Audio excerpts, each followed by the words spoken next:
Welcome again to Following Historic Trails. Well, before we forget this time, I want to mention that this book, the Lethbridge 100th Anniversary Plan book, will be given away to one of you listeners as each week, every week that we remember that is. If you can remember one of the things that we talk about, we'll be asking a skill testing question near the end of the program, and if you're the first person to let us know, we'll be putting aside a book for you. Now, today we have an institution, a Lethbridge institution, and when we say that, we pretty well know who we're all talking about, and that's A.W. Shackleford here on my right. Well, do you mind if I call you Shack? That's what they all call me. That's what they have for years, right? That's right. Now, Shack, we're very pleased to have you, and I should like to point out that these videotapes that we're doing, we're going to be putting them in the archives eventually, the whole collection, so that we think that it's something the city will treasure in the years to come. Now, there's so many things that you've done that I know we could just start on a tangent and keep going. But I'd like if we could go back to the early days, and I think people would like to know exactly how you ended up in Lethbridge, your family roots, and so on. So could we start there? Well, my start in Lethbridge was one of those things brought about by, well, I don't know, just a lucky streak, shall we say. The war was on. I was living in Calgary, and I was a draftsman for P. Burns and Company. Now we're talking about the first war? The first war, 1914 to 18. And of course, my age coincides with the year. In other words, it's 1985, I'm 85. If it's 86, I'm 86. And I had to report for 1918, and the war was still going. And all of a sudden there was an armistice and the war ended. Well, the P. Burns and Company then, who was supplying a lot of the beef to the troops overseas, they were shipping millions of pounds of beef. And they were expanding all the time, and then with the war ending, that meant they had to reduce their drafting staff, which they had on top of the building in East Calgary. And I was one of the three that was offered a job in the plant, which I declined, and I said, no, I'll just step out.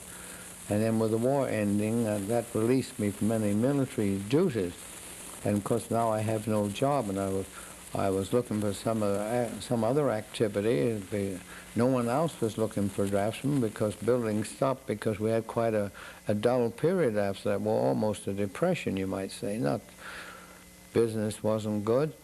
And I got a job then. I'll skip one part of it. I got a job in a bookstore, which was Linton Brothers bookstore.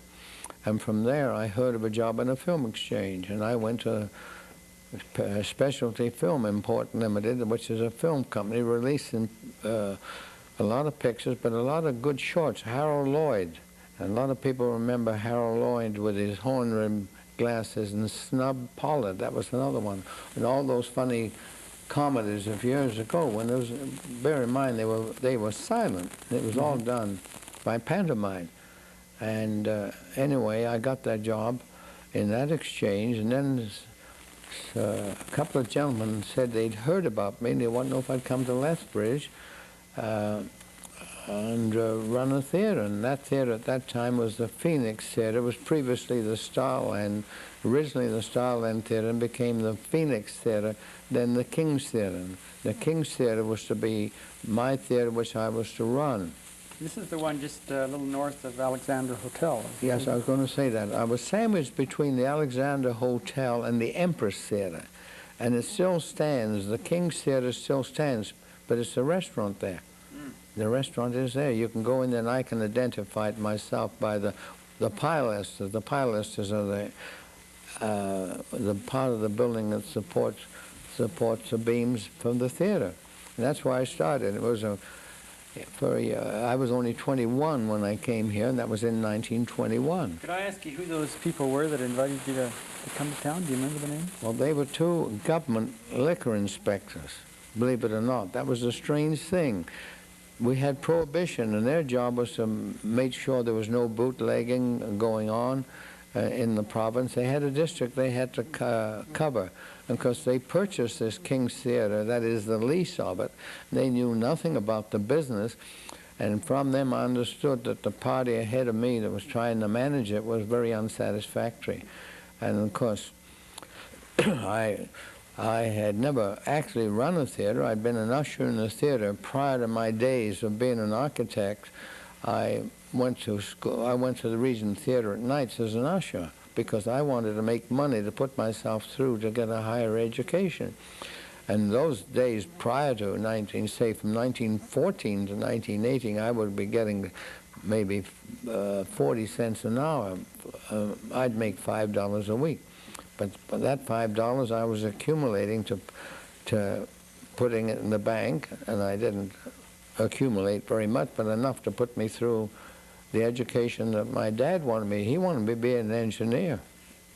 I see. Okay, now you come to Lethbridge. In 1921. 1921. Could you just give us a little bit of feeling of what the theater part was to the community at that time? I mean, was it the central part of entertainment? A central part? No, was that what everybody did in those Well, days? of course, Galt Garden, it wasn't what it was like. And Fifth Street is not like it is today. It was a different street. The streetcars were going down Fifth Street, and a double track. They were going out to Henderson Lake Pavilion. They were going out to the fairgrounds.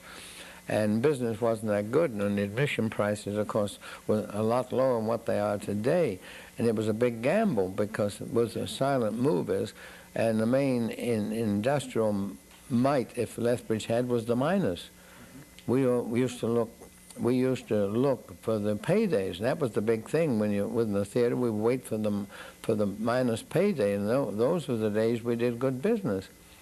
And what I discovered when I came here in 1921, there was just a bit of a trick in the business that I picked up accidentally by working in this film exchange. I found out that it was in the Princess Theater building in Calgary. That was in East Calgary, and that was where the Princess Theater was. And up above was all the film exchanges, Fox, Paramount, and so on, and Regal Films, and so on. I found that they were all buying, the exhibitors in the silent days then, they were buying the Westerns. So it struck me, if they could buy Westerns, and there must be some reason why they were so popular. So when I came to Lethbridge, at least I brought the contract with me for Tom Mix, Buck Jones, William Farnham, whatever Westerns were available then in silent days.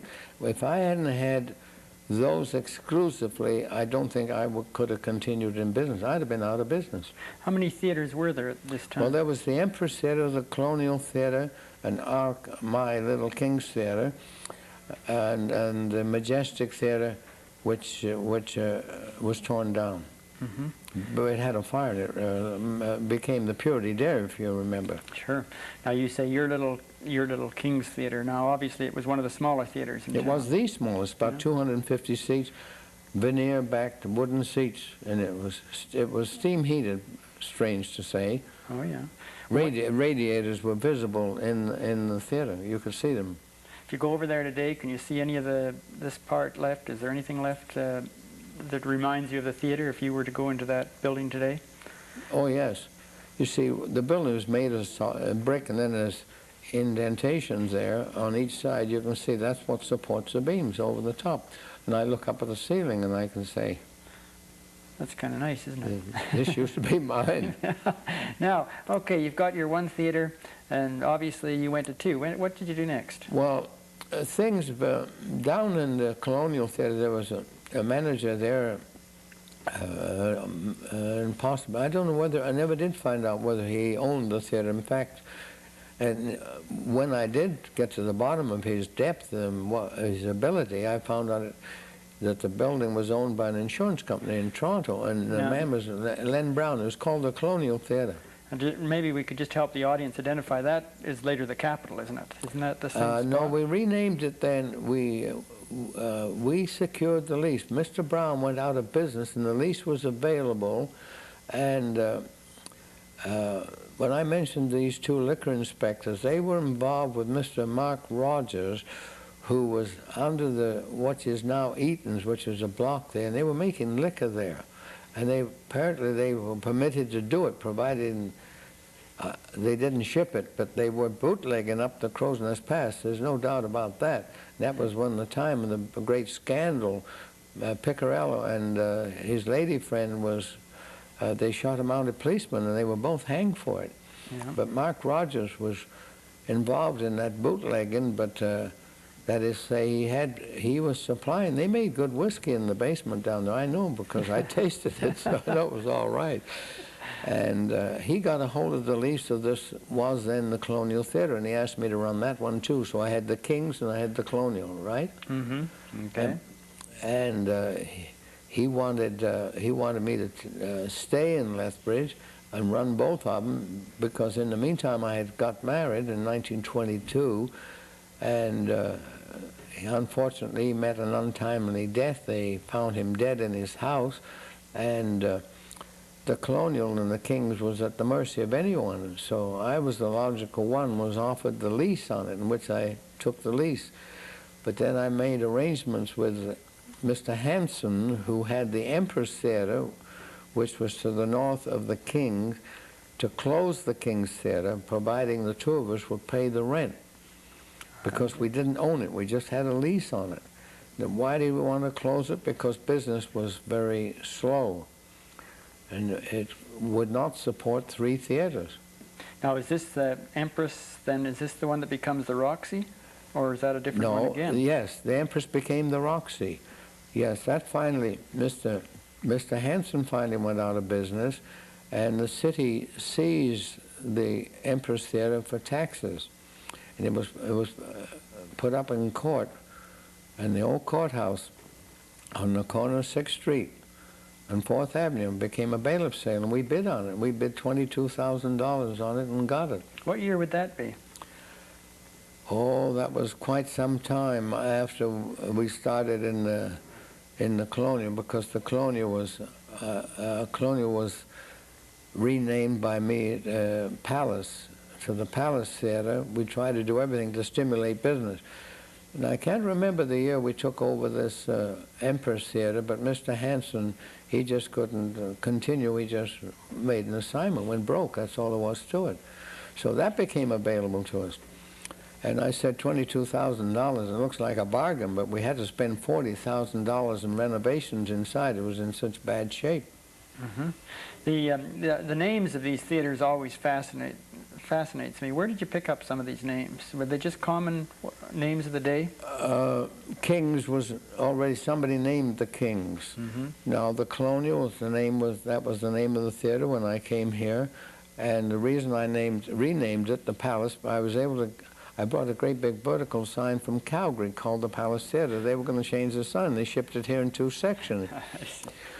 So just about that time, I decided I wanted to expand, and because I don't have any money, and I have no money to expansion, I needed somebody to help me, and I met a gentleman by the name of D. the Tailor. He had a tailoring firm, or a shop, to the north of the theater, and he said if I wanted any help at any time financially, he would be delighted to go in with me. So I accepted his invitation to become a silent partner, and he became a silent partner. But when he heard of the dream I had for the Colonial Theater, he said that was pretty steep, that we'd have to take in some other capital from somewhere else. So I said the only place I knew that we could get money from or help was from famous players in Toronto. And it was in 1928. I went to Toronto and convinced famous players that they would be a good investment to come into Lethbridge with us, providing they took the then Palace Theater and made it big. It was a 50-foot wide, and I said we should make it 75 and make it a modern theater, because sound was knocking at the door. Mm-hmm. And I knew if we didn't have sound, we'd go out of business. So I went east to Toronto and got about $150,000 to renovate the Palace Theater, and we renamed it the Capitol. Right. Now, what year was this that you went down knocking for the money to expand the theater? 1928. 1928. And this is when you get the big chandeliers and the whole bit that were... That beautiful chandelier in the middle, yes, and the gold leaf and silver leaf in the ceiling. That was imported from Germany and France. It must have been a shocker when they just dumped that down. They didn't save that at all, did they? No, they didn't save any part of it there.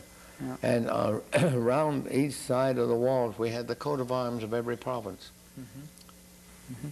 I noticed, and this is just getting off the subject a bit, but there has been an attempt to save some of these grand old theaters in the last few years, if you've been Yes, aware of that. had we known what we know today, we would never have sold, which we did. We sold the Capitol Theater, and we closed it and sold the equipment, because things were beginning to shape up in Lethbridge. After all, things were changing. There was a new look.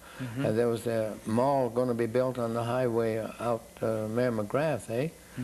So there wasn't going to be room for two theaters there, and the Capitol and the Empress to maintain them all. In the meantime, one had opened in North Lethbridge, which was the Lealta Theater. And Lethbridge's population, while it was growing, couldn't support that number of theaters.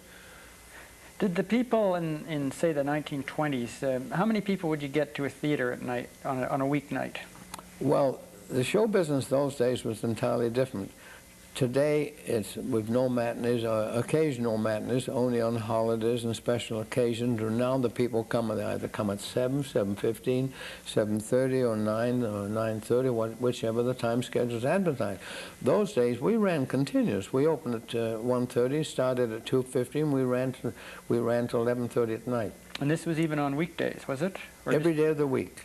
Right. But don't get the idea we were doing that rich business all the day, but it was convenient for them to come whenever they wanted. It being silent, it made no difference. That is, when I say being silent movers, it made no difference when they came in, because it's all done by action, by gestures, by pantomime. Now, did you have fortunately, I missed that era, because that's a little before me, but did you have somebody playing the piano when all this was going on, or not? Well, in the King's Theatre, which we closed, they had a three-piece orchestra. I remember Huey McLaren, and Van Heck was cornetist, and the drum, Vic Ledgate. And we couldn't afford them. They were union musicians, and we couldn't afford three. So I went to them, and I said, we'll have to cut to one. And he says, well, how are you going to cut it? He says, just a piano. He said, you never can operate the theater with a piano. I said, we're going to have to do it, and we did it. And it was successful, and they paid the tune when the daring escapes took place in the movies. They got you all excited by drumming it up, you see. Then I decided business got a little better, but we put back the drums, so they'd crash the cymbals when they fell over a cliff or something like that. Now, going to the Capitol Theater, which was the Palace, as I said, we put in Mr. and Mrs. George Brown. We contacted them. And we put in a 5- and 6-piece orchestra, because again it was silent. But we had the music, and the music would indicate the tone of the picture. Whether it was sad, they played the sad music. When it was exciting, they played the exciting. When the horses would gallop, and you could hear the drummer going at it. Now, these people that had to start in early afternoon and keep going right until closing Well, time? in the afternoon we didn't have the orchestra, just the piano. Oh, I see. They got cheaper rates. They came in for the evening shows, yes. Oh, I see. Because business was pretty thin in the matinees. Yeah. But nevertheless, we ran, because the best business was done on the weekends, as it is today, but we had a lot of kiddies matinees. That was the great thing, kiddies matinees every Saturday morning at 10 o'clock. I was going to get to that, because I can remember standing in line and standing For 10 cents. Yeah, and the little button, it seems to me it was a little purple. Oh, we had buttons. We had every gimmick you can think of. And we had contests. You'd go up on the stage, and I'd put my hand over your head as to with the winner. You'd sing, or you'd have we had contests. They'd have a yo-yo, they'd play a mouth. They'd get all kinds of tricks. Now, who thought up these? Did you think them up, or was there somebody that went around from town to town? Well, I was usually up on the stage, and we had steps up on the stage, and those kids, as we call them, they were great.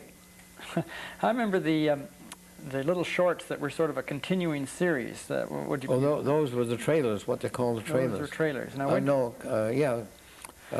cereals. I meant to say cereals. Now, those must have been just going out when I started. They went out of business, yeah. Now, would they have been, because this would be the early 40s, there was a few of them left. Yeah, they were the early ones. You see, they always left you in a critical moment when the villain had the heroine maybe in his arms, and they were going to go over a bridge, and somebody had blown the bridge up, because it never happened.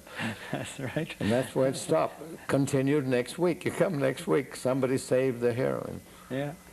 Now, the Paramount, of course, eventually came about 1950, didn't it? 1950. How many years did you have this in the back of your mind to get? How many years? Did you think about this before it was finally built? Many Yes. years? You see, 4th Avenue, there was nothing along 4th Avenue. That was a little Chinese laundry in the corner and a house. I remember the old people lived there. They were really senior citizens, Mr. and Mrs. Craig. And the property was vacant all the way along there, but we had visions then of expansion, and we studied which direction Lethbridge would travel, whether it be 4th Avenue. Should we go there? Should we go where the Majestic Theater was? Well, the Majestic Theater was one of the old-fashioned theaters with a beautiful stage on it and a lovely balcony. And the balcony was supported by big steel posts. You had to kind of duck them when you looked at the screen. And it was, you know where it is today, it was across the road from the AME. That's where the Majestic was.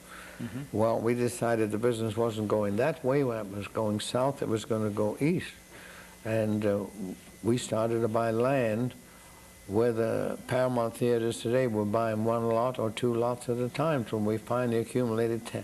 We actually got about, we've got 8 lots there now. I see. Now, the type of theater that was built in the Paramount was obviously quite a bit different than the style of the Capitol. Yes.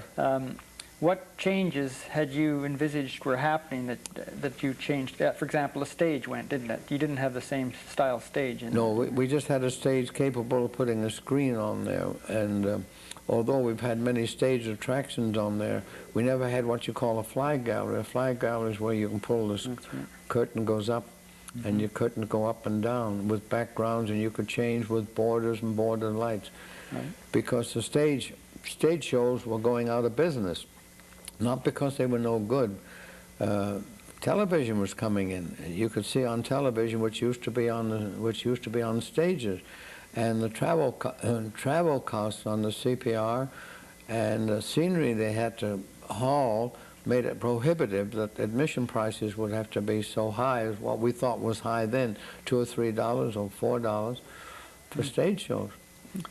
This is backtracking a bit, but it just came to mind Chautauqua. Were you ever involved with the Chautauqua? No, but they used to come here. If they were in opposition to the theaters. When I say opposition, they didn't oppose us, but they generated a lot of business. When they showed and got an area wherever they located, they took business away from us, so that they had some very excellent entertainment. What years, you were here at the time the Chautauqua was here then, were you? I'm not quite sure of the years on this. I never knew what they did in those. There were tents. They erected these big tents, and they had great singers and great artists, and I forgot what they charged. They sold tickets in advance. They were a great company of entertainers, and no doubt they did a great thing. Yeah. I believe the first Chautauquas in Canada were in the Lethbridge area. It could be. Agreements were signed. All right, let's get back to the Paramount and CinemaScope. This seems to have been fighting off television. Is this what it was about? Well, CinemaScope and talkies really came into being in 1928 and 29, particularly 1929. And there was sound on the screen. The screen came to life. It talked.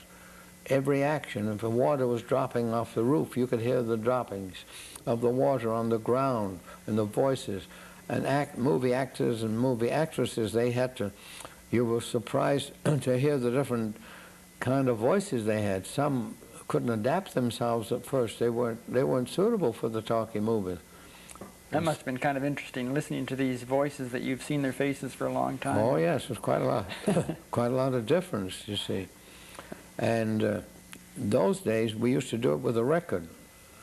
In other words, the records were like a gramophone, and that was tied in with the sound on film. Nice. And many times the record would jump a notch, and it would be out of sync, we'd say, and we'd have to do it. We had to use the head to either put it forward or backward to make it synchronized, because we didn't want the voice coming in after the action had taken place. So that was sound on records, but then we pretty soon got sound on film, and that couldn't happen because a photoelectric cell was invented but put it on the film. Now you hear about this early film is explosive before they had safety film. Yes. Did you deal with this stuff that is We used to have the flammable film, then the invention came and safety film came in, and that's what we run today. How did, what kind of safety preparations did you use when you were using this dangerous film? Anything, or is it in We time? never ever had any trouble. The trouble was if the film jumped the sprocket holes, it would jam up. This is technical information people might not understand. It would jam up in the aperture plate, what they call where it was being projected, and there was danger of fire. I remember once or twice I could see on the screen. Nobody ever knows this. So I saw a red dot coming in the middle of the screen, getting bigger and bigger, and up I went to the projection room quick, and I said, "Pull the film out of the magazine quick, throw it on the floor." And we did that, but there was no blaze. Nobody knew. Is that right? Well, That can't happen today because the film is safe. If I'd have known you was going to ask me that question, I'd have had a match in my hand and a piece of film to show you. Yeah. Now, okay, we've got the sound now. How about color? When does color come in? Well, first of all, we had black and white and color. Well, color came in it came in with the black and white, but only periodical was spasmodic was special attraction. But we found that people came to Technicolor. They wanted that. Then the cartoons became in color. Walt Disney came into the act. Mm-hmm. The great musicals of the Yes. 30s. Although they were great, yes. Could you tell when these things were sort of going away that it was sort of going to pass? Could you pick this up and in your buying habits? Well, there was changing. There was episodes. They ran in cycles. First we had these great magnificent musicals with girls by the dozens on the stage and in color and magnificent stage settings. And music was beautiful, beautiful. Mm. But they gradually, like everything else, like the westerns faded out, the musicals have faded out. Now we've got drama, now we've got sex and violence, believe it or not. And also, we're going to have to fade out, I'm afraid. We just got the cue. But before I forget this time, here's the question I'd like the people to see if they can identify. Don't tell us the answer. Who was the silent partner that was going to help Shack set up that theater which eventually became known as the Capitol? Okay, who's the silent partner? In the meantime, we'll see you next week, and we're going to have Shack again. This time we're going to talk about many of his other activities. So we'll see you next week. Well, that's just good. I don't know if we're off yet or not. But down Old Man River steamships travel, but to no avail.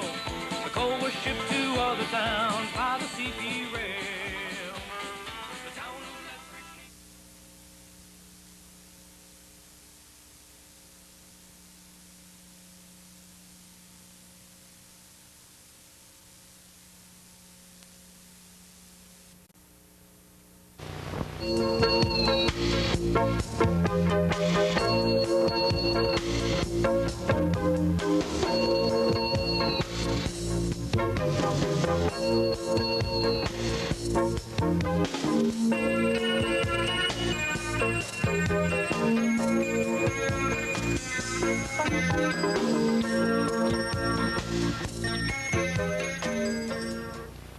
Welcome to Historic Trails.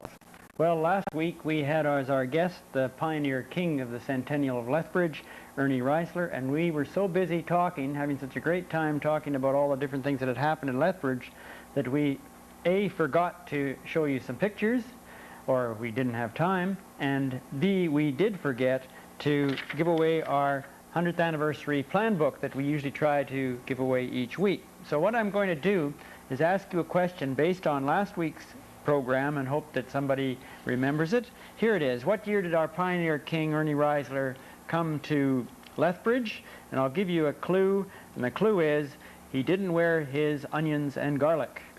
So if you think you know the year that he came to Lethbridge, just phone the Cablevision office, and if you're the first one to phone in, you win this 100th anniversary plan book, which can be used any year because it's fit for developing the months, but not necessarily for this year. So you can use it next year, any year you please. Anyway, let's move on now before we forget the slides. And today we're going to look at parades over the years, some of which you'll maybe be part of.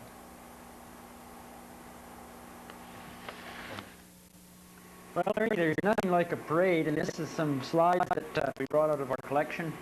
They're all a mishmash, various years. I know some of them, and maybe you can help me with some of the others. Pretty fancy car. The year on this one, I'm sure, is 1967, and this is the parade that I believe the school children in Lethbridge had a special day where they all had floats from each school and paraded down the street. And I think in this case it's 5th Street, Gelfond's Menswear. You can see there. Motocross. I don't imagine you were into motocross. It's sort of a new action around the community. This is a much later because there's the BLT building. Now, Ernie, is that one that you remember? No, that's before my time, yeah. Well, for those of you that are trying to figure out the year he came to town, he's telling you that this is before his time, so that's maybe a clue. This is supposedly 4th Avenue and 7th Street. The event, it seems to me I've heard many times, but I can't think of right now. Daughters of Zion, I guess this would be the LDS float from what parade, what year, I don't know. All right, Ernie, now there's one you should remember. If you look closely, you'll see the name of it. Style something, what is it? Yeah, it's Style of Quality because of that's showing on the other side of the street. It's McGuire's Menswear.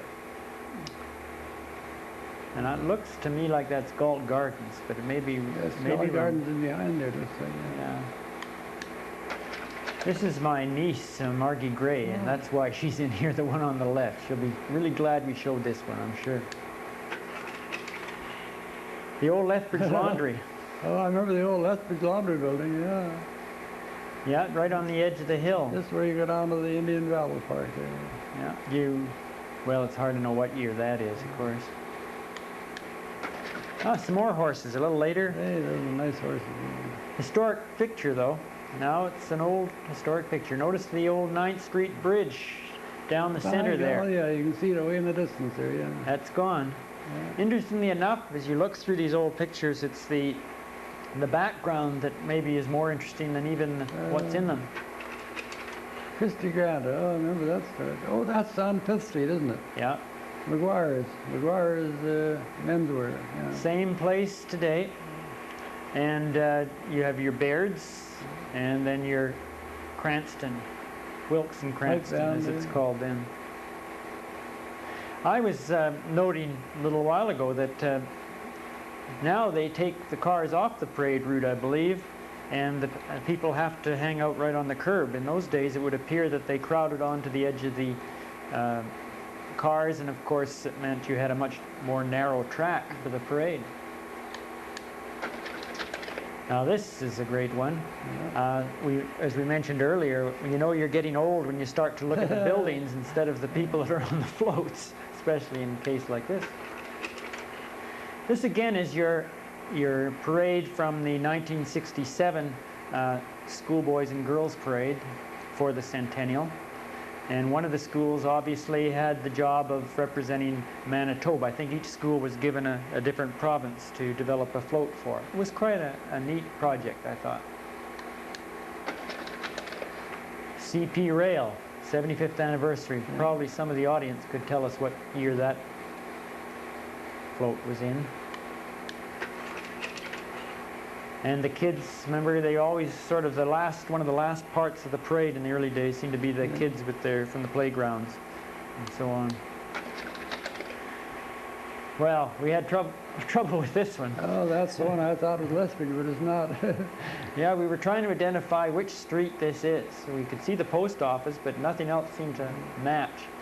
And then finally it clicked, and the reason is it isn't Lethbridge at all. It's the Moose Jaw Band Festival. I guess they still have a very well-known band festival in Moose Jaw, and it was back in the early 60s that I attended one time, and that's where this photograph came from. But you can see the likeness of the post office in Moose Jaw to the post office in Lethbridge. See that clock you haven't been running, that's hours. Oh, yeah, that's more than we say about hours. That's right. And you were also mentioning that the brickwork is long gone. Did you say they've got rid of the brickwork, or it just doesn't show anymore on the Lethbridge post office? Yeah. Are you familiar with that? Yeah. Anyway, It is Moose Jaw, we're pretty sure of that, and I guess they must have had this type of structure in a number of different cities in the West. You can remember a few years ago when the city, or no, the government said they were going to tear down the Lethbridge post office, and the furor that went along at that time. Another thing that tells us it's Moose Jaw is the bulbous light fixtures, which Moose Jaw was pretty famous for. I'm not sure if they're still there or not. And back to this same street corner and that same early parade that is very hard to identify. Well, there's a good clue to that one. Here's your centennial logo, which tells us that this was probably 67. And you'll notice that again, it's the background that has changed so much. Your St. Pat's School is gone. Your Mewburn House. That's the old Mewburn House, yeah. And as somebody mentioned one day, the police cars have even changed. They now have 2 lights instead of 1, with a blue one. Not much change there. It looks like everybody's gone home or they haven't come yet. No parade yet. Enerson's, of course. Say, is that the old Lethbridge band? No. Oh, that's the Andersons. The Andersons, oh, that's the Andersons' old garage there, yeah. Yeah, that was one of the structures That burned down, I believe, yeah. The That's garage. what Now that building was built, it seems to me, right after the war, about 46, Yeah. 47. Have you any idea what was on that lot before then? There's some houses in there. I remember there's some houses in there. I just don't recollect. Yeah. I remember the filling station. You can see also in the picture that the second cinema that was added to the Paramount hasn't been added at this particular time. There's a bank there now, isn't there? I think there's a bank. That VLT building is where the Enersons is today. And again, your tandem bike. Car buffs, of course, will get a kick out of some of the cars that were around. Shamrock Drug. I'm assuming this is Lethbridge, but where the Shamrock Drug was, Where's that? I don't recollect that. no idea. Looks like it could be 3rd Avenue, but I don't remember such a drugstore. And your Alberta government telephone, of course, over here at one time was Dr. Lovering's house, I think, wasn't it? What? Where the AGT is today. People from Edmonton have come down to obviously try to get some people to come to the Klondike Day exhibit. Metcalf Building, again a landmark, and the old Club cigar store has been there for a long time. Yeah. There used to be Woolworths down in there.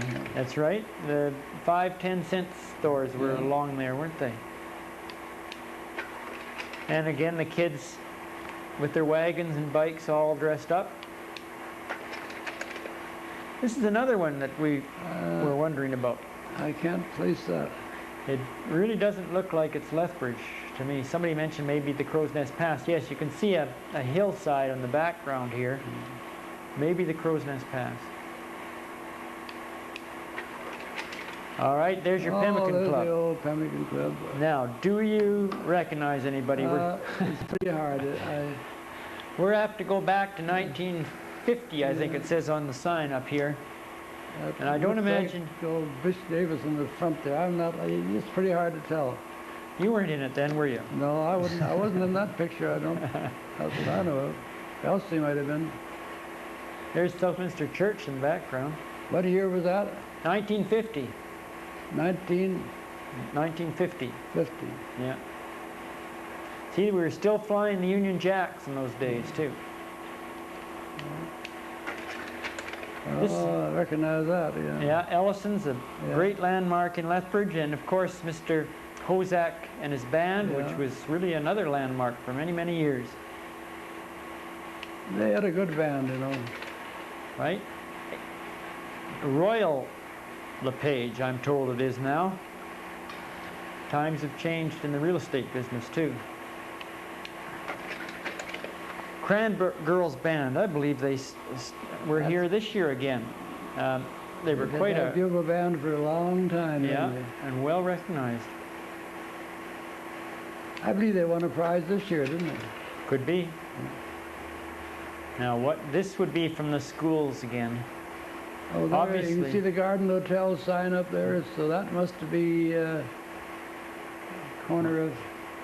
Yeah. It's 5th Street and 3rd Avenue. We're looking through the alley at the garden. Yeah, that's right. The Oddfellows Hall is right down a little ways. Interestingly, it was 100 years ago since they laid the last spike on the CPR, and that's, I would guess, is what that float is depicting, the last spike. 1964.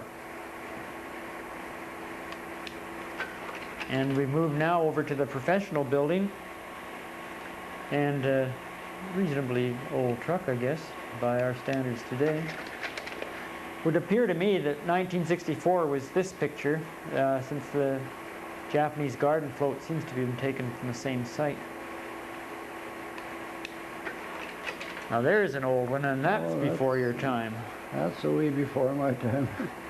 If you look carefully in this picture, you can see the Lethbridge Hotel over here. That's right, way over there, yeah. And Higginbotham's drugstore over here. This must be Galt Gardens. Yeah, it's Galt Gardens. So we're looking across the square at Galt Gardens. And we know, I think it was 1890 that they put the posts in and painted them white. So it's around 1890 period. Gee, that's a long time ago. We're back to Ellison's, and that's a great vantage point for the parade, right as the bands and floats turn the corner. They're just turning to go down to 3rd Avenue there, aren't they? And of course, they seem to have used the same route for many, many years. Yeah.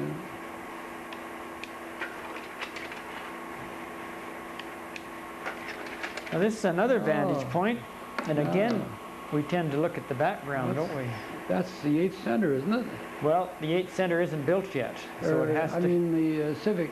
Yeah, Civic Center, Civic Center, I mean. courthouse on the left, and the famous Yates Center controversy that went on for years and years, and obviously was probably on at this time. There's our post office down there, the post office clock, way down at the end there.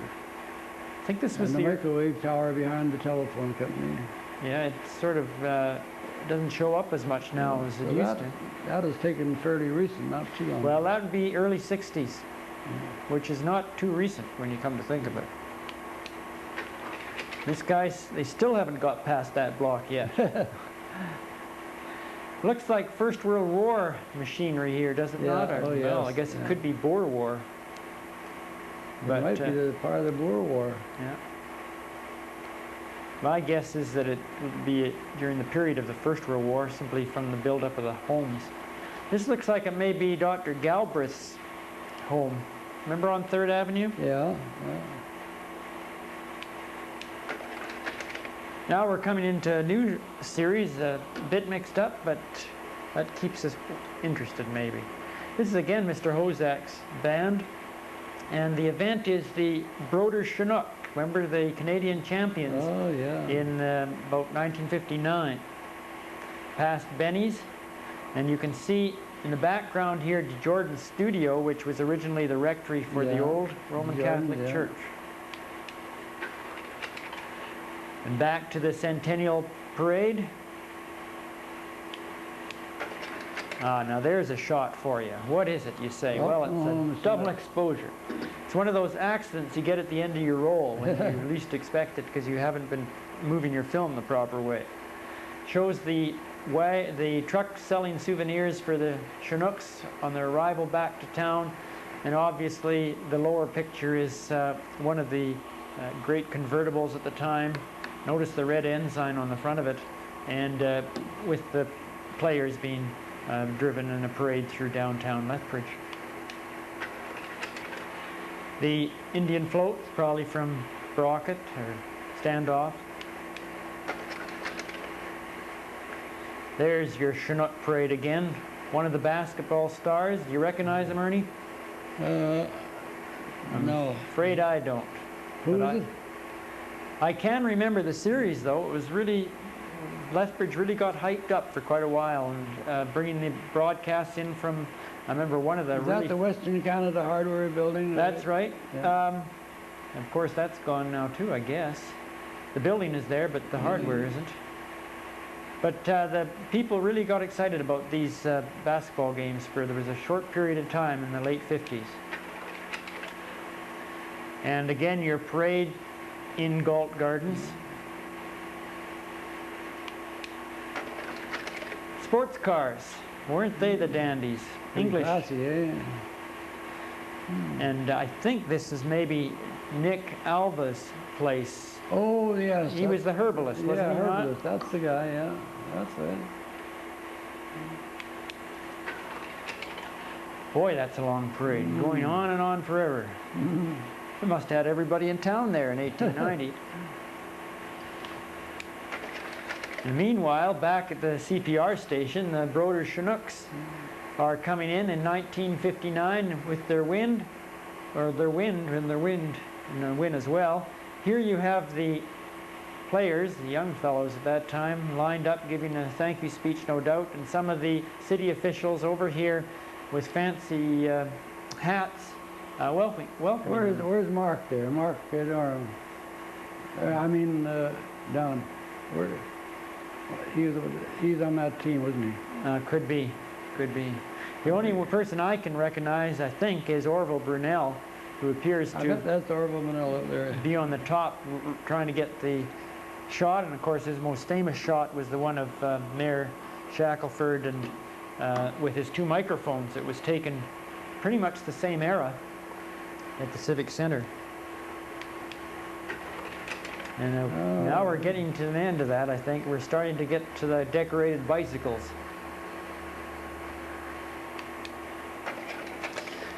The old LCI cheerleaders, and a few programs on, we're going to be talking more about the famous reunion this summer. But there's the old sweaters from, this would be the late 50 era of the LCI.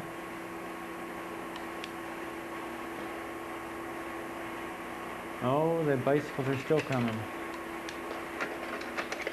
Firestone, Lethbridge Appliances. Yeah. This would be in the 9th Street and 3rd Avenue. Yeah.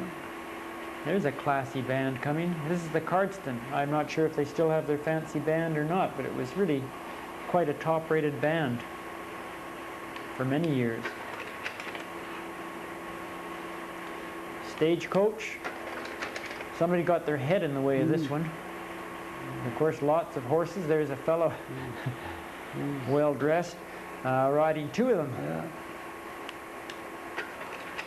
There comes Margie again. And these are playground directories, I believe. Famous Shriners and their scooters. Yeah.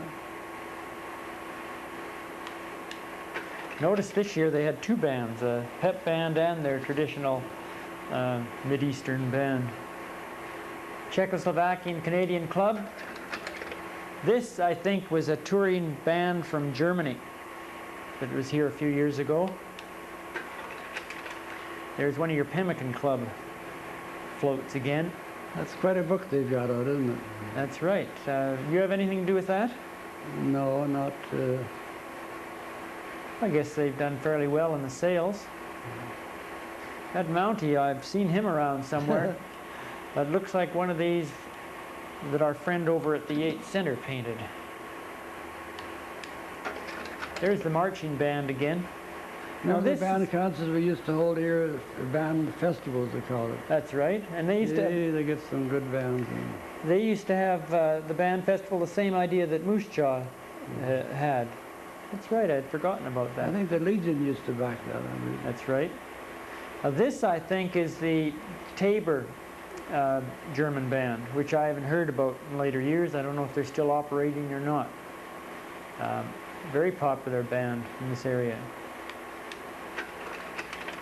Aha, there's a clue. Hey. It's the old canoe race from Rocky Mountain House to Expo 67, I bet. You remember that? No. They had a series of canoes representing each province, I believe, and they had quite a festival in 1967. Lethbridge, city of whatever. City of, what is that? City of prosperity, isn't it? Oh, prosperity, opportunity, I bet. Well, Ernie, here's a picture on the front of our 100th anniversary plan book of Jock Palmer's recording studio, and you just told me that you're one of the first recording artists on that I was program. probably one of the earliest that ever broadcast. Well, would you please tell us about that before we're finished? Jock started up. Do you want me to tell you about where he started? Just tell us, yeah, how you fit in. He first fiddled around with radio in that barn in the backyard of Mrs. Waddell. I think he lived with them. And he had a little, a little plant there. And at that time, some of the old timers at Lethbridge will probably remember me. I used to play a lot at the concerts, smokers and so on. They got so every week they had me out somewhere. I used to play a mouth organ and accompanied on an auto harp. They used to often refer to me as Ernie Riesler and his one-man band. And his theme song, it was, what is that? What the devil's that theme song? I'll think of it in a minute. Anyway, Jock wanted to experiment, see, and so we'd broadcast and somebody would listen over there. And how's it coming through? I had one of the first half dozen radios in Lethbridge. And another chap I remember was Bert Stretton. He had an early radio. Do you want to hear a good story? Sure. One night I broadcast from the Jock. This is very in the earliest days, and I live right near Bert Stretton, and I talked to Bert Stretton a day or so later. Did you hear the broadcast the other night? Oh yeah, from Jock's CJOC. Yeah. Did you hear that fella playing the mouth organ and the harp? Yeah. And how did it sound? Lousy. I took the wind out of my sails. But I had a lot of fun in those days, and that's the earliest. And then they moved from his barn down to the hull block. I remember Harold, Huey McElveen was the MC there, and Melva Hill, his two girls, used to sing an old Moskowitz. Used to play the violin. Remember Moskowitz, the lawyer? Well, yeah, sure. They used to all broadcast there. We just go down and do it for fun, Uh-huh. And then they moved from there, and then they got highbrow. They moved up to the top of the Marquis Hotel, and then, of course, that was out of our class. Oh, I see. That your career ended, eh? But that was the early days of radio in Lethbridge. Well, I want to thank you, Ernie, for coming in and sharing all this with us for the last 2 weeks. And we hope we can have you again sometime, because I'm sure you got a pile more stories. I've enjoyed it immensely. It's quite a novelty for me here. Great. Well, thanks for coming. And again, everybody, we'll see you next week, and follow some historic trails. Well, I'm glad you came. Here, take a copy of this book. You don't have it, do you? Hey, you have one of those? Coal mines were a way of life for a chosen few. Down Old Man River steamships traveled, but to no avail. The coal was shipped to other towns by the CP rail. The town of Lethbridge came to be.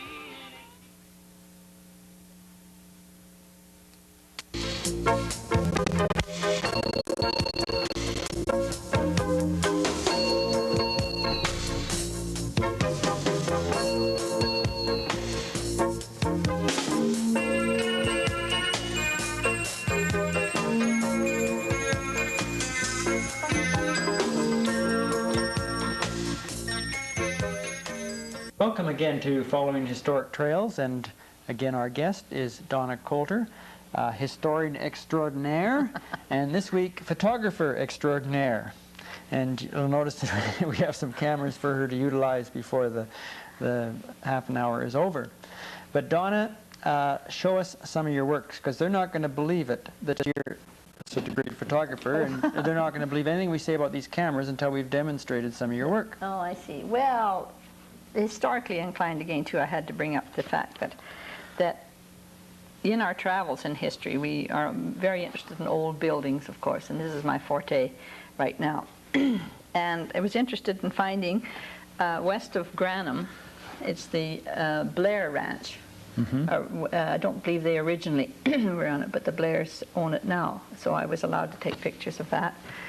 And going through our own photos, here's a picture of my grandparents in Manitoba. So the architecture was pretty basic, I guess, when they came to log cabins. Yeah. And then west of Stavely, there's this old cabin, and it is about 1890s, 1893, if I can get that, it was built, and it is still standing. Then before you put that down, sorry. let's have a little plug in, because that is a series of cards that you've done. Note paper, yes, thank you, Ruth, yeah. And they're on sale where?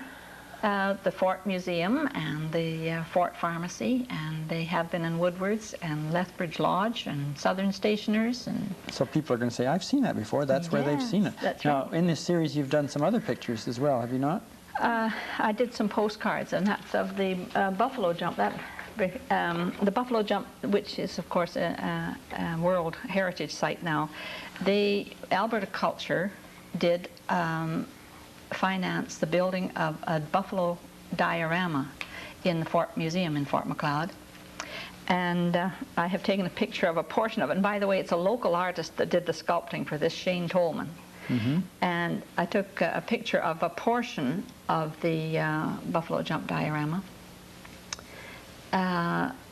Now, where was I? He's got, as I recall, the buffalo are tottering over the side of this hill. Yes, well, it's really goodness you can see that. Does he have them tied in with wire, or how do they? Yeah, there's a wire behind them that that goes into the rock, of course. But it looks, if you look closely here, they're falling, you know, in the process of falling down. He sculpted each and every one of those. Never done any sculpting before in his life.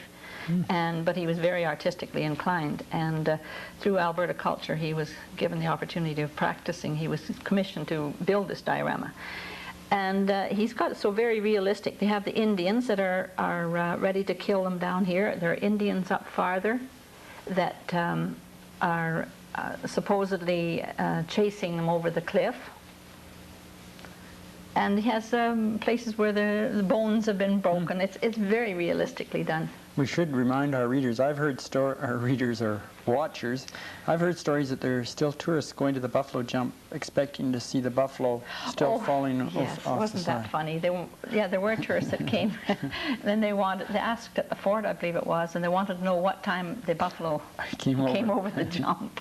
That was a bit ridiculous. If you haven't been to that site, by the way, watchers and listeners, it's worth going to. You won't see the buffalo there, but it's amazing when you hear the interpretive program, you know, just what an amazing spot that is.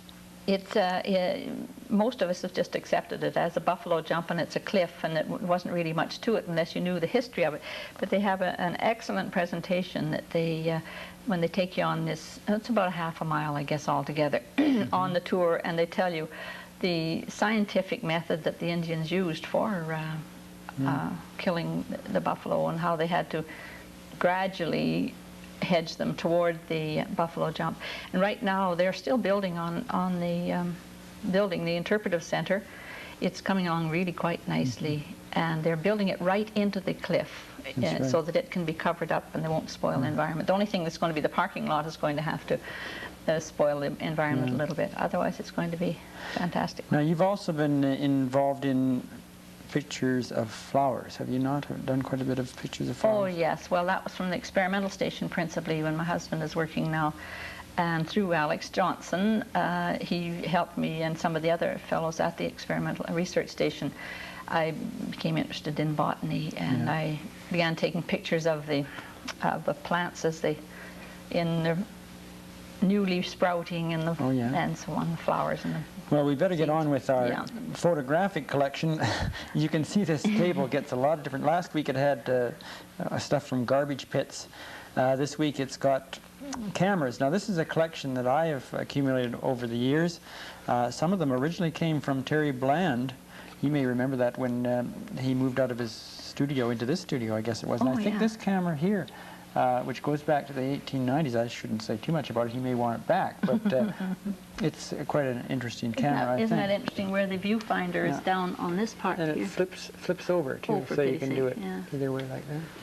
Now, what I hope we can do, and the table isn't quite large enough, but is sort of follow these cameras in sequence. And we have a number of others, but we couldn't find room for them on the table, so we'll have to do without.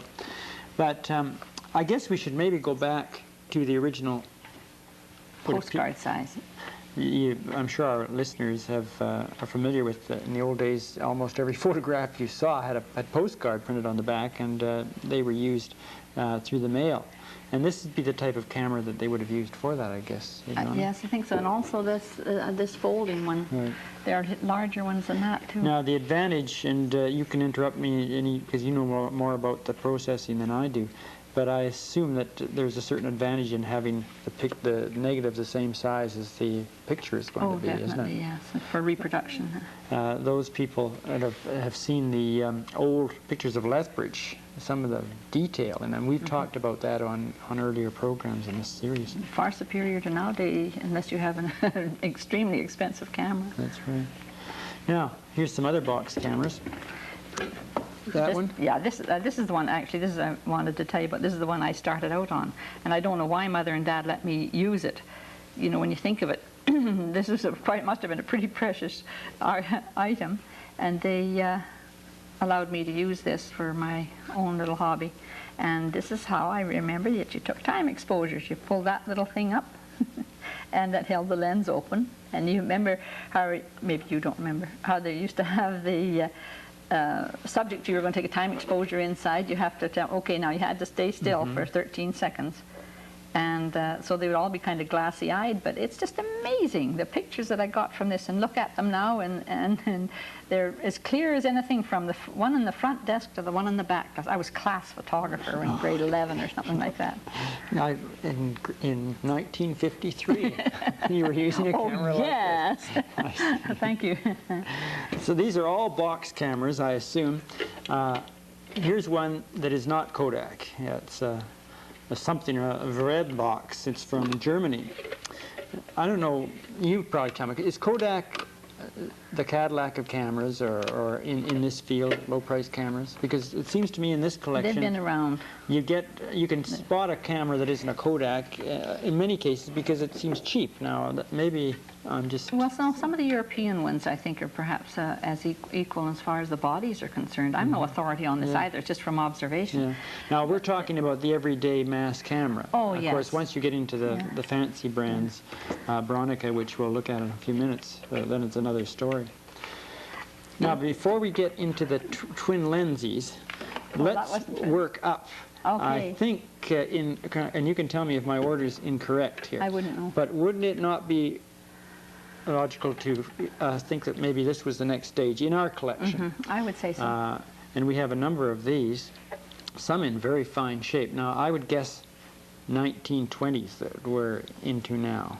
1920s, 30s. Could you verify that or not? No, I couldn't, but that is a good. There's a larger one. I don't know whatever happened to it. I had a large one that was bigger than this, and it took the size of film that big, you know, the postcard size. Postcard and I don't know whatever happened to that. Now, I assume, and that's not one of the ones I want to look at either. Let's try this one. So part of the fun of this is trying to figure out how you open them. There you go. Yes. Oh, Now, yeah. could you tell me why one might buy that one rather than this one, or vice versa? That's not In fact, maybe if you open it up, you can tell us. I think it presses in. Presses in for this one. Oh, yeah, that's right. Which of these would be when I had these at school, I used to ask the kids which they thought was the most expensive camera. And I forget what the answer is. But my guess is you can tell by, how many different speeds it's got on it, and all the little doodads that are at the time exposure there. At the front. These look to be about equal. See, I would have guessed this one was fancier because it has your. It has the But I may be this wrong. sort of thing. I don't really know, Bruce. That's in better shape, though. And then we've got. And the size of the. You know how I imagine Kodak in those days was the same as it is today. They like to bring out a new camera every Christmas, and so they make them bigger, and they give you the one year they tell you they're going to be clearer because it's bigger. Then the next year they want a new camera, so they bring it a little smaller. Do you want to put that one down? Yeah. And then it's a little smaller and more compact. This one is really compact, and it's jammed in there, and I think it's dead. It's not a Kodak. It's not a Kodak. Before we go on, talking about Kodak, that's something. Just the other day, I was taking the Jackmans from Fort Macleod, Bob and Ethel Jackman, out to their homestead, which is in one of these pictures. And she was telling me when she was young that Kodak had a promotion on it sometime or other, and they were given a little Kodak camera. And I was wondering, it'd be about this vintage, or this type, you know, just a giveaway one. And that was something I never realized before, that they gave little cameras away to, I think that it was a drawing that she had done, some contest. Is that right? And there, quite a few of them had them. I'll find out more about it. Yeah, I'd like you to put that one down so we make room for the next stage, if we can figure out where the next stage is. Now here is one that I'm sure many people are going to remember. Oh, and I think most of us had one of these. In fact, when we did our river trip to Batoche last summer, one of our men, the steward, Vern Shy, had one of those cameras. I think it was a black one, and he would not use any other camera but the old baby Brownie. And I'll bet he got the best pictures there. Now his must have been an earlier version, because this is black, so I assume that that was the year before. And then the next year they came out in sizzling colors like browns, with also coordinating colored knobs. Now from there, it seems to me they went to the Brownie Reflex, which I don't have. I had one when I was a kid, and it's gone. And then the next stage from the Brownie Reflex was the Duoflex, and I thought we had a Duoflex here somewhere. Here it is. Again, the next Christmas they came in with one of these. Better get it right side up. And of course the advantage of this is that you have a bigger view through here. Oh yeah, let me see. Pardon me. Also at a parade you could put it up above you and look up that way, you see.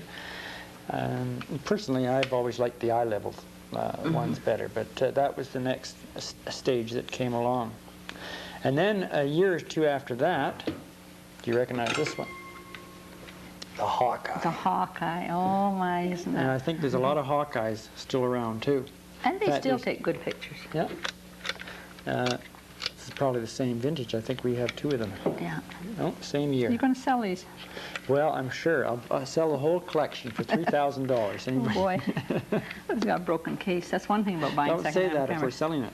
Oh yes. Now, the next stage, and I'm just guessing now, but we're probably getting into this period here. Built-in flash? Not yet. No. Oh, no, that doesn't have your built-in flash. What's this up here? This is the same one. This is a semi put-in flash.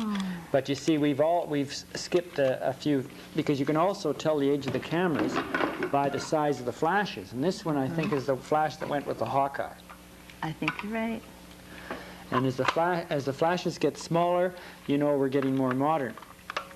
And then we didn't have room to bring all this stuff on stage, but we have zillion, if I may use the word, flash bulbs. Remember, they change shape all the time as well, Yes, didn't well, they? that's planned obsolescence, I believe. That's right. So before you got into this one must be older still, because it's got a bigger flash. That's for the fancy camera. Yeah, for the fancy camera with a reflector yet. Okay, so here's a question for you. You don't get off the program until you give me the answer. Which one is the older of the two cameras? It's called the Okay, no. Star Flash, by the way. Star flash? And that's not going to give you Is any this the question for you're not asking me? This No, is the question. this is the question for you. It's just a guess. Well, they both have color, and they. Well, our listeners are just dying to tell us. I'm sure. My guess is that this is the older one. Now, just a guess. Because Simply of being because it's black. black. And in the next year, they brought in the colored version.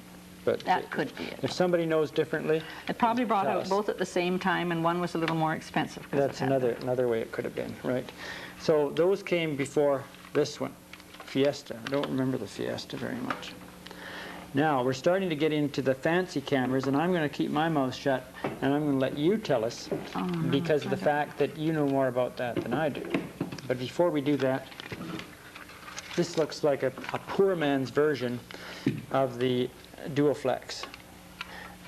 Poor man, because this is a Helena Royal, which I've never heard of. But it just seems like it's, well, there it is. I shouldn't say that. Made in Hong Kong. But in those days, things that were Hong Kongese maybe weren't up to the standards of Kodak. But nowadays, you've got to be careful. Oh, they're better. And as a matter of fact, most of our better cameras, the lenses are made in Japan. Is that right? Yeah. Okay.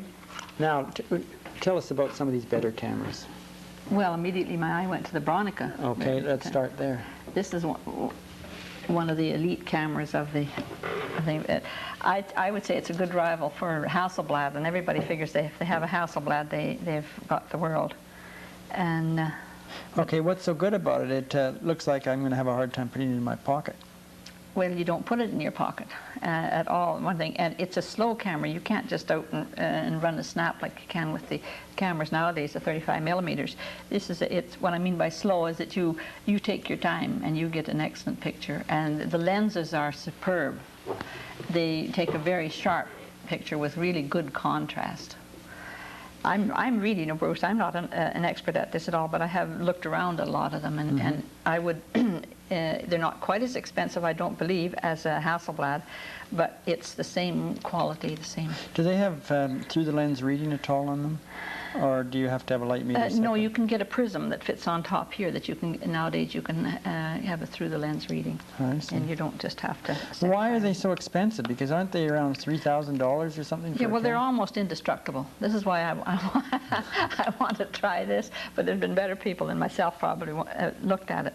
But they're virtually indestructible, and they're almost, the older ones are just as valuable as the new ones practically, the Hasselblad and That's the why Bronica. everybody's been trying to get that one off me. That's right. I see. One guy So offered me $35 for it once. He wanted to steal from you, I think.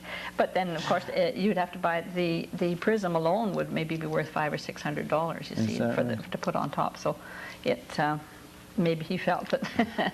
But see, the body, just feel the weight of that. Yeah, It's I just, felt the weight. That's why I wondered why. well, it you wouldn't don't fit in take my that on pocket. hikes with you. I That's see. Well, for sure. I guess I better not take it then. No.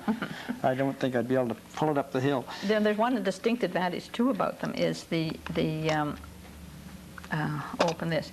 You can have different film clips. You can have a colored and a black and white that you can take along with you. The fact is that the back part of it is probably worth the same amount of money that you'd pay for another camera, Yeah. right? No, I did that incorrectly. Well, we can put it together later. You Yeah. don't have to worry. But these things, you can carry a different type of film. That's in a this. sheet film. Is that what they call it? No, it's roll. Oh, is But you can take the whole back off this and then slap this on if you wanted to take a different speed of film or a different Yeah. black and white to color and this sort of thing. But now, the rest I don't know. This is the ultimate as far as I'm concerned in what you've got here. Now you had that one there. Oh yes. Is a fairly. Yeah, the twin lens. There are some really superb twin lenses cameras on the market now. Not on the market, but in use now. And you can get exceptional pictures with them too. There again, it's the contrast on of the film and the lenses with them. I've never used a twin lens, but I've done some developing and printing. Now, for those of us that don't know much about cameras, the Bronica there, you're looking directly through the lens, aren't you? Yes. Maybe you could hold that up just again. See, there's only one lens at the front of it, so when you look through here at the top, and it looks like there should be a top. Yeah, that's where the prism is on top there. You're looking through the lens itself. With the mirror system, it allows you to look through. With the twin lens, I assume they were a little less money. And they're an earlier development, I guess, aren't they? Because you were looking through here, and the camera itself is really looking through the bottom lens. And of course, you're not seeing exactly what the camera is. No, you have to know what you're doing. The same with the Bronica here. You have to realize that you're looking directly what you're going to see, and it is reversed though. I don't know whether it's the mirrors or what it is that cuts down on the sharpness of the picture. All the different mirrors that reflect into the single lens, but in these, I really don't know why it is, other than that they're exceptional lenses. But everything's reversed in the viewfinder. Oh, I didn't know that either. I'm just learning all kinds of things Oh, today. absolutely. Now, I'm going to teach you something here.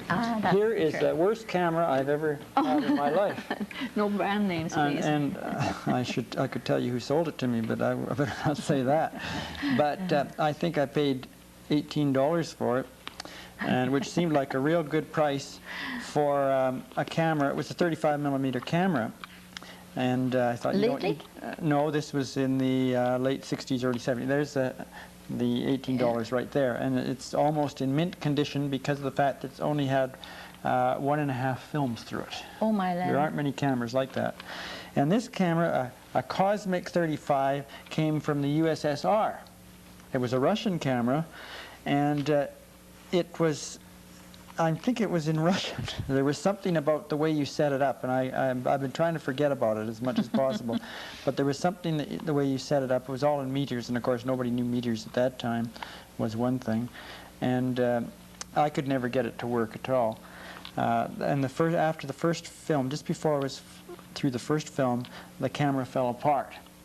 And I remember taking it back to the local photographer, and for $1 they sent it back, so it now cost me $19, and they got it fixed. And I did it again, and it fell apart again. Oh my. So at that time, the Russian cameras were not the best. And it's a mint condition. If you'd like to have that for your to use it and try it out, you do that, because maybe I'm wrong. I had all the different directions taped on the back here to try to get it to work. But I know there's no more than 2 films have gone through it. For pity's sake. Now, anything else here? Well, the Instamatic came along, didn't it? There's another twin light. Now that's not a Kodak, is it? No. No. The Instamatic was the camera which everybody would use. Oh, it had a film in it too, and I probably still has. You get one of those, and if you just wanted a camera to take pictures and nothing more, that's what you would use. You didn't have to worry about setting dials or anything like that. And we have quite a few Instamatics in the collection. And again, they came out each Christmas, so each one's a little different. Now this one over here. Can you reach this one? Oh, here it is, here. Somebody's going to recognize this one. Ha! How do you like that? Oh my, aren't we getting one of the early versions of the built-in flash. You see, they've got these much smaller now, haven't they? Where did you get all these cameras? People gave them to me. They found out I was collecting cameras, and the mailbox started to get full of cameras. Oh, for goodness sakes. Isn't that interesting? People are good that way, aren't they? Here's one here that... are you familiar at all with the smaller... 110, very little. I've seen This would be your 110 film. Oops, I got to be careful. I remember taking a picture of these once. I was up the mountain on the Athabasca Pass, and somebody asked if I would take a picture with their camera, and they handed me something like this. And I immediately held it up to my eye and took a picture of my nose. Oh, for goodness sake. They were very impressed. Yeah. I'll bet. Isn't that funny? Agphomatic, that's actually should be a pretty good camera. Yeah, well, it could be. Well, I guess that gives us a pretty good rundown of the collection that we've had. I see you've got a slide copier here. Oh, yes. This is when you start getting into the fancy cameras and you want to take pictures of insects. How does that work? You have to be able to get more space. Well, I guess they've now got cameras you can do it with. But in the late 60s, you had to extend the what would be the focal plane from the lens to the where the film is, and so you had to have these long bellows. I still use this type of thing though for reproductions. You know, the type of bellows to get so that you can zoom in on things closely for close-ups. Only they're a much larger camera. If you've been to like the Glenbow Museum, for instance, they have huge big cameras and huge big setups, but then basically like this. And you use something like this too also for, I don't know how this works, for slide copying. Put your slide in there and your camera on here and reproduce your That was slide. one of my own cameras, which I read about in Consumers Reports, and they said, go buy this camera, and I ran down and bought that one as opposed to the opposition. And the Consumers Reports people obviously had not kept the camera long enough to really study it, because it was no end of problems, and the next people that I ran into said they had no ends of problems too, so you can't believe everything you Oh, read. of course not. But anyway, that's our camera collection, and what we're going to do with it eventually, I don't know, but they keep arriving, and it's nice to see how they did evolve. And it's been very nice having you here for the last 2 weeks. We've gone from the garbage pits at Milk River to the fine Bronica cameras, and you're a lady of many different talents. Now, before we go this week, we have to have our giveaway. And we have to have a question that people are not going to think that I'm going to ask. And we Oh, I want to see. make it too easy. No, I see. So the question I'm going to ask, because we forgot to do this last week, I'm going to ask a question that people could have picked up on this week or the week before, and that is, give me the province where Donna's parents homesteaded in the West. And don't tell us. Oh my. What they have to do is phone into the station with the answer, and if you're the first person to give us the correct answer, then you get a free copy of the 100th anniversary plan book. And until next week, when we'll have some more strange things happening on this program, we'll see you. Remember to follow some historic trails. You've already got one of these. Oh my.